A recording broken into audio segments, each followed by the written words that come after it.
Direito do Trabalho, mais uma aula com o professor Joeverton Silva de Jesus. Sejam bem-vindos ao nosso canal e agora sim, aparecendo na tela para você, temos um grande prazer em compartilhar um pouco do nosso conhecimento com todos vocês. Na aula de hoje, falaremos sobre os sujeitos do contrato de trabalho. Vamos à aula. Pois bem, os sujeitos nada mais são do que o empregado e o empregador. E, inicialmente, caracterizamos o conceito de empregado, que é trazido pela CLT no seu artigo 3º, que nos diz o seguinte: considera-se empregado toda pessoa física que prestar serviços de natureza não eventual a empregador sob a dependência deste e mediante salário. Vemos aí os requisitos, a estrutura básica para a caracterização de uma relação de emprego. Primeiro, a necessidade de ser pessoa física e aí o conceito de pessoalidade. Vemos também a necessidade de que essa relação se dê de forma habitual, não eventual. Essa relação também precisa existir uma sujeição, uma subordinação ao conceito de dependência e, naturalmente, aí a presença de uma onerosidade, que é nada mais, nada menos do que a contrapartida financeira, o pagamento da respectiva remuneração ou salário, como consignado no artigo 3º da CLT. Temos, então, várias espécies de empregado e aqui vamos conceituar algumas dessas espécies para o fim dessa nossa aula de hoje. E aqui trago como primeiro exemplo o empregado doméstico, que é regulado por uma lei específica, que desde 2015 passou a ser regida pela Lei Complementar 150 de 2015, que traz como conceito: empregado doméstico é aquele que presta serviço de natureza contínua e de finalidade não lucrativa à pessoa ou à família no âmbito residencial destas, conforme dispõe o artigo 1º da Lei Complementar, que está aqui consignado. Artigo 1º. Ao empregado doméstico, assim considerado aquele que presta serviços de forma contínua, subordinada, onerosa e pessoal, e de finalidade não lucrativa à pessoa ou à família, no âmbito residencial destas, por mais de 2 dias por semana, aplica-se o disposto dessa lei. Vemos aí, então, a presença de algumas características precípuas para a caracterização do vínculo empregatício no caso do empregado doméstico. Primeiro delas, é preciso haver uma prestação de serviços para pessoa física ou família. Logo, se for pessoa jurídica, não se enquadra como empregado doméstico. É preciso que esses serviços sejam prestados no âmbito residencial. Vejam, ainda que seja um trabalho em âmbito residencial, se o vínculo for firmado através de um empregador, pessoa jurídica, afasta a aplicação da Lei Complementar 150/2015. Ou seja, é preciso estar presente os 2 requisitos, além de outros como a finalidade não lucrativa, ou seja, esse trabalho desenvolvido não tem objeto lucrativo. A finalidade desse ambiente residencial não guarda relação com fins, com empreendimento. É um trabalho realmente familiar, no âmbito familiar. Por isso, esses 3 requisitos apresentados nesse momento. Além disto, a lei complementar fala expressamente que para a caracterização do vínculo empregatício é preciso que esse trabalho se dê além de 2 vezes por semana, ou seja, até 2 dias por semana, entende-se que é um trabalho na espécie de diaristas.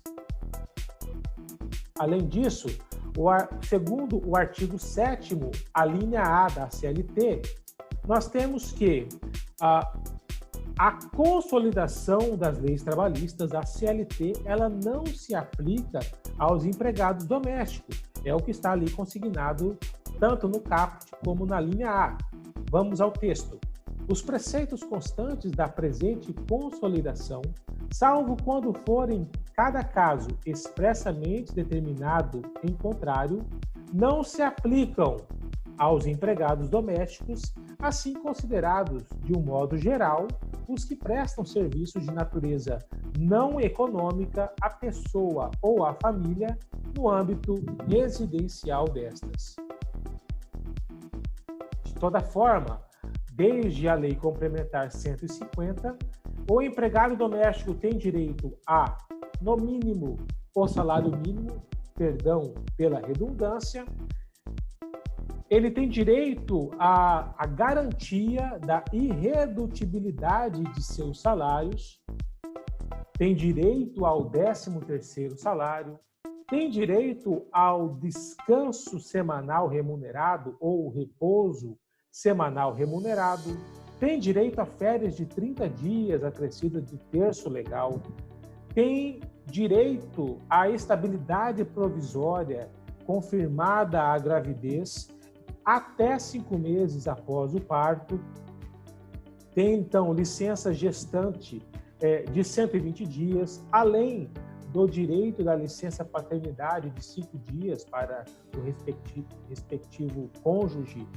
dessa empregada doméstica, gestante, evidente, tem direito ao aviso prévio e tem direito também à aposentadoria. Então, logo, conclui-se que, havendo a obrigatoriedade do vínculo e da anotação deste vínculo na CTPS desse trabalhador doméstico, faz daí surgir a obrigação dos respectivos recolhimentos previdenciários. A lei complementar também inovou, passando, primeiro, a determinar como obrigatória a assinatura da CTPS, passou a determinar que o FGTS é obrigatório com percentuais diferenciados, porém obrigatório, passou a regular o direito ao seguro-desemprego também para o empregado doméstico, de até 3 meses, o direito ao salário família, o direito ao adicional noturno, o direito ao auxílio creche e pré-escola, seguro contra acidentes de trabalho e também a uma indenização em caso de despedida sem justa causa. Outros aspectos referentes ao empregado doméstico guardam relação com o que está consignado no artigo 18 da Lei Complementar 150, que diz: é vedado ao empregador doméstico efetuar descontos no salário do empregado por fornecimento de alimentação, vestuário, higiene ou moradia, bem como por despesas com transporte, hospedagem e alimentação, em caso de acompanhamento em viagem. E aí, o parágrafo 2º do artigo 18 vai dizer que poderão ser descontadas as despesas com moradia de que trata o caput deste artigo, quando essa se referir ao local diverso da residência em que ocorrer a prestação de serviço.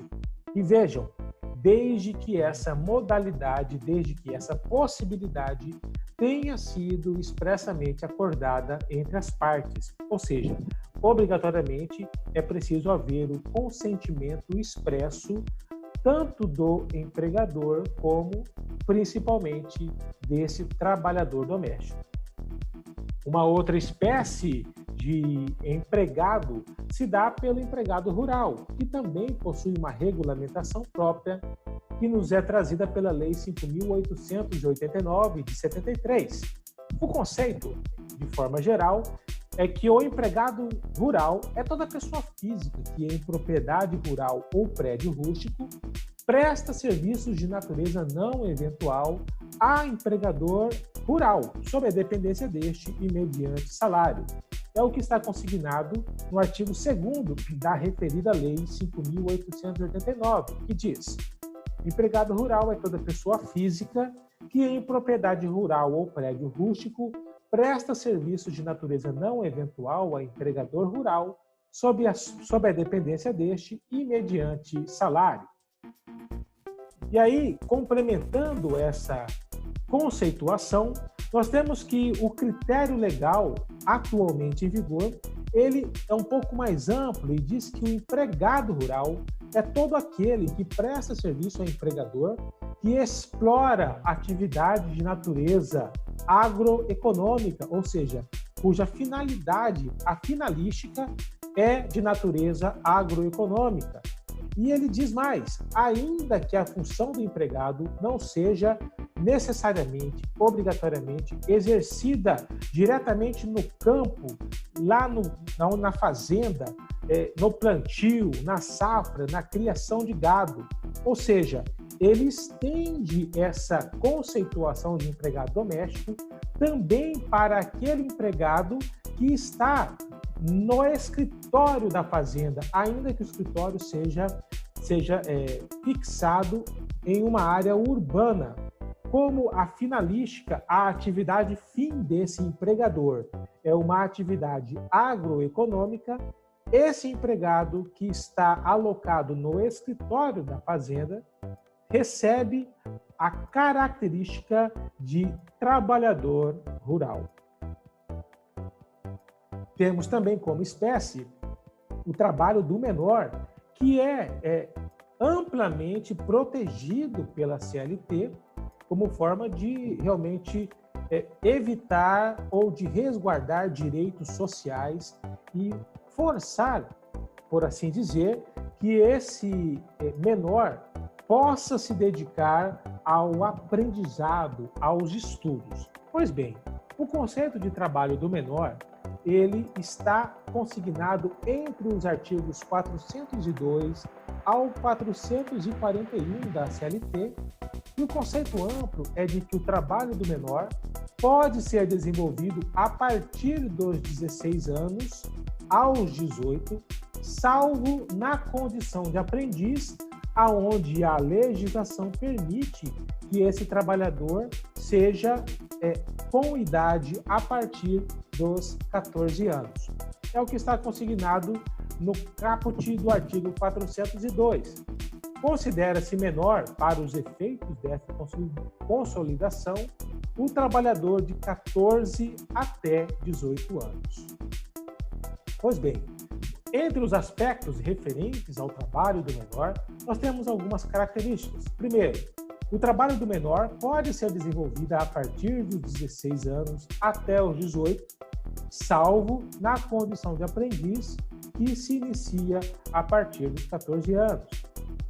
O menor não poderá desenvolver trabalho insalubre e nem perigoso, e tampouco noturno.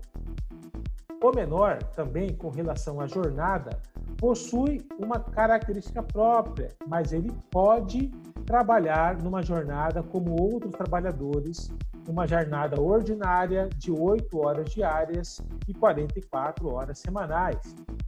E a diferença consiste na proibição do menor em prestar horas extras. E estas somente poderão ser realizadas nas seguintes situações. Primeiro, no caso de compensação de jornada, ou seja, permite-se no máximo 2 horas por dia, desde que não ultrapasse 44 semanais. E há, obrigatoriamente, a necessidade de que essa compensação para o trabalho do menor esteja regulada por acordo ou convenção coletiva da categoria. Segundo, em caso de força maior, nesse caso, desde que o trabalho do menor seja imprescindível ao funcionamento da empresa, o menor poderá realizar até 4 horas extras, devendo estas serem pagas com um adicional de, no mínimo, 50% sobre a hora normal. E terceiro, quando o menor de 18 anos for empregado em mais de um estabelecimento, as horas de trabalho serão somadas, ou seja, em cada um desses estabelecimentos será somada, totalizando-se no máximo a jornada ordinária de 8 horas. É o que dispõe o artigo 414 da CLT. Temos também aqui consignado a espécie de trabalho da mulher, que, assim como o trabalho da menor, é amplamente protegido pela nossa legislação pátria. Nela vemos o seguinte conceito: embora o artigo 5º da Constituição Federal preveja igualdade de tratamento entre homens e mulheres, há, naturalmente, diferenças justificáveis que privilegiam o trabalho da mulher. Isto vem consignado entre os artigos 372 ao 401 da CLT. O 372 diz o seguinte: os preceitos que regulam o trabalho masculino são aplicáveis ao trabalho feminino, naquilo em que não colidirem com a proteção especial instituída por este capítulo. E aí nós vemos, dentre as diversas regras de proteção à mulher, a primeira delas, a proteção à maternidade, ou seja, a empregada gestante terá direito à dispensa do horário para a realização de, no mínimo, 6 consultas médicas durante o período de gestação. A gestante tem direito também à transferência de função no caso de saúde, no caso de haver uma gestação que exija essa alocação numa nova função. A gestante também tem direito à amamentação até 6 meses de idade da criança, com 2 intervalos de meia hora durante a sua jornada de trabalho. A CLT ainda vai dizer que a gestante ou a mãe, ela tem direito a 2 semanas de repouso em caso de aborto não criminoso. Isso é importante, aborto não criminoso. E, principalmente, dizer que os estabelecimentos em que trabalharem pelo menos 30 mulheres com mais de 16 anos de idade terão necessariamente um local apropriado em que seja permitido às empregadas guardar sob vigilância e assistente os seus filhos no período de amamentação.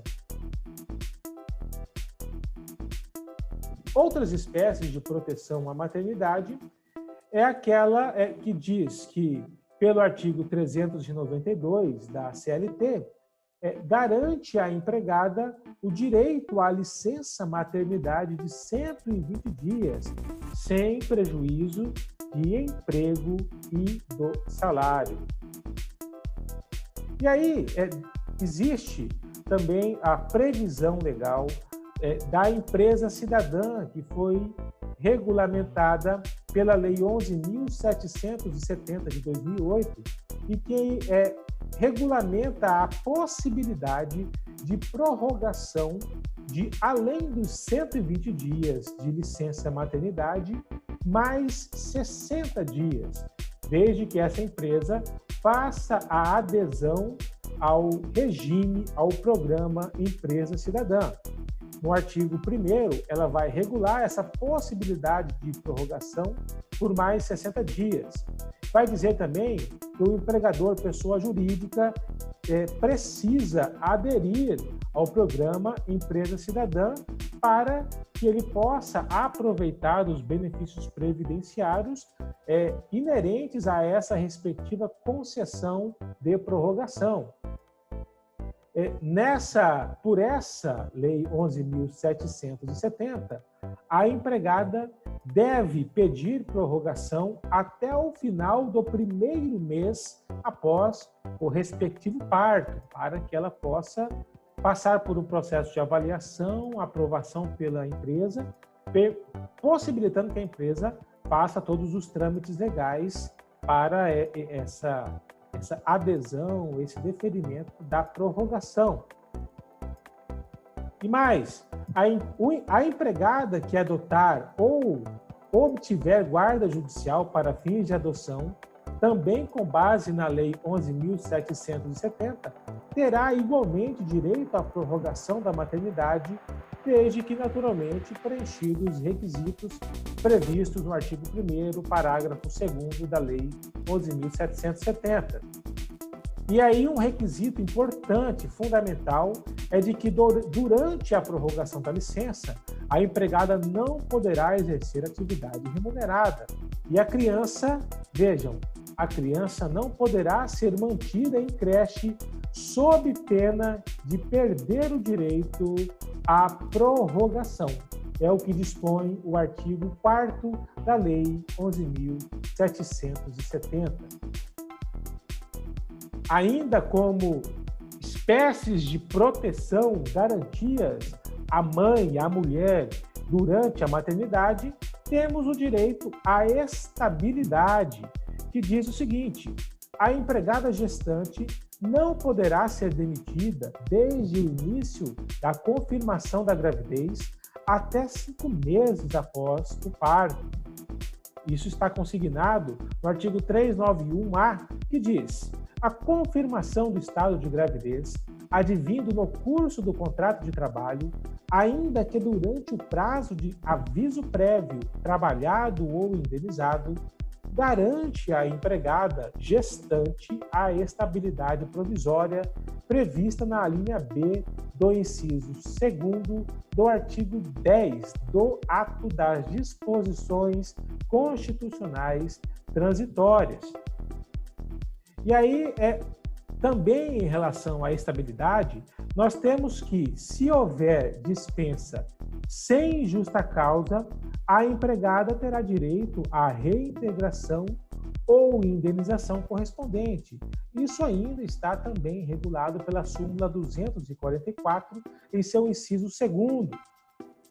Temos ainda que a empregada gestante tem direito à estabilidade provisória prevista no artigo 10, inciso 2º, a linha B, do Ato de Disposições Constitucionais Transitórias, mesmo na hipótese de admissão mediante contrato por tempo determinado. Ou seja, ainda que durante o contrato de experiência, ainda que se tratando de um contrato por tempo determinado, se ocorrer a gestação, garante-se a estabilidade a essa gestante.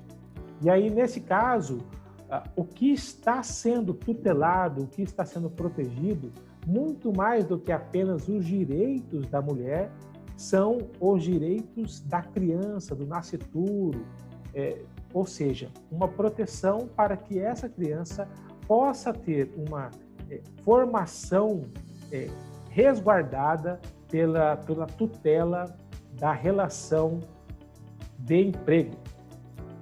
E nós temos ainda o fato de que o desconhecimento do estado gravídico pelo empregador e, inclusive, pela empregada não afasta o direito à reintegração ou indenização correspondente. É também o que está consignado na súmula 244. Aqui, então, nós concluímos algumas espécies de sujeitos na qualidade de empregados e vamos qualificar aqui agora quem é o empregador. E pela definição do artigo 2º da CLT, empregador é a empresa individual ou coletiva que, assumindo os riscos da atividade econômica, admite, assalaria e dirige a prestação pessoal de serviços. E aqui nós vemos alguns requisitos muito importantes a serem destacados. Primeiro,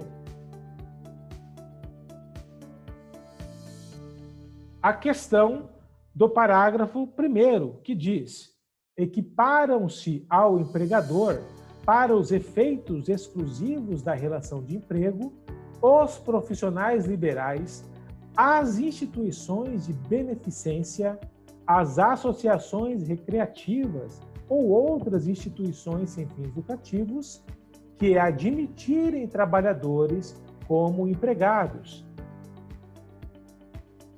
E mais, Sérgio Pinto Martins, ele vai nos tratar, nos dizer em relação a esse poder diretivo do empregador, dizendo o seguinte: o poder de direção é a forma como o empregador define como serão desenvolvidas as atividades do empregado decorrentes do contrato de trabalho. Assim, nós concluímos que o conceito de poder diretivo do empregador é que ele se trata, em verdade, de um típico poder de comando frente ao empregado, pois é através dele que se possibilita ao empregador a organização de seu sistema produtivo, de fiscalização do cumprimento das diretivas estabelecidas, além da correção disciplinar em caso de transgressão. E para concluir em relação ao empregador, nós destacamos o que guarda relação com o princípio da alteridade, que está ali consignado no caput do artigo 2º, que diz que os riscos da atividade econômica são exclusivos, inerentes ao empregador, e como tal, pouco importa ao empregado se nessa relação houve prejuízo, se houveram problemas, o empregador estará sempre obrigado a recolher todas as verbas devidas nessa relação. E assim, concluímos então mais uma aula.